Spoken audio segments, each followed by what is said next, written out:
Thank you. And the New South Wales government lost another minister this week. The sun came up in the morning. Nothing really unusual about that. Paul McLeay is the latest for apparently visiting gambling and porno sites. Here he is. There's nothing illegal about anything that I've viewed. I accept I made a mistake, and I accept that it was wrong, and that's why I offered my resignation, and that's why it was accepted.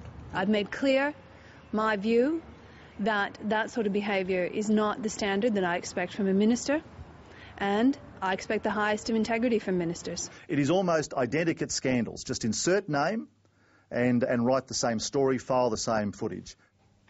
Imagine if the whole federal thing fell apart around about February, March next year, and they had to go back to the polls and get mixed up in all of that. That's a devilish thought that you're putting out there. I think David Pemberthy summed it up during the week when he said there are now more disgraced ministers in New South Wales than there are in the Cabinet. Well, they're having the plan in New South Wales, as I understand it, secret so far, and this you heard it first here, is that they're going to have to start recycling the ministers. I mean, you know, the least disgraced ones, we're going to have to come back up to the top. But if there were a federal election any time around the New South Wales state elections due in March next year, it would be just diabolical. Yeah, bloodbath. And how much research was going on in Fred Niles' office?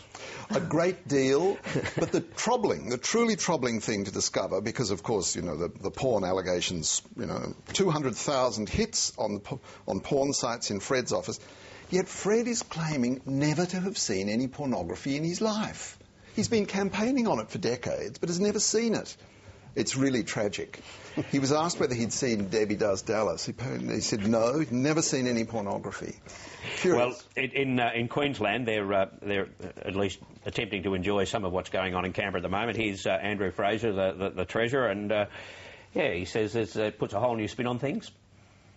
I've answered many a question on this stage and others about whether or not we need to abolish states. It seems to me that we've gone a little while now without a federal government and everything's still going on rather well. So far be it from me to invite people to draw a different conclusion, but nevertheless, I'll leave it at that. Two tiers of government, state and local. Well, I have to say, I think the example of Italy is most heartening here. I mean, they've had 40 changes of government since World War II and they're still a G8 economy. Yeah, exactly. I think the public don't mind at all. I don't think people are fussed at all. People have just gone on with their lives, haven't they? Yeah, they've been quite, yeah. Now, Rob Oakeshott will be doing his best to make the best decision on the part of the country, but he says that he's got one obvious limitation. I know I'm a man, but I'll try and do two things at once. We'll see how we go. Oh, the last thought we should leave people with on Father's Day, but nevertheless, that was Rob.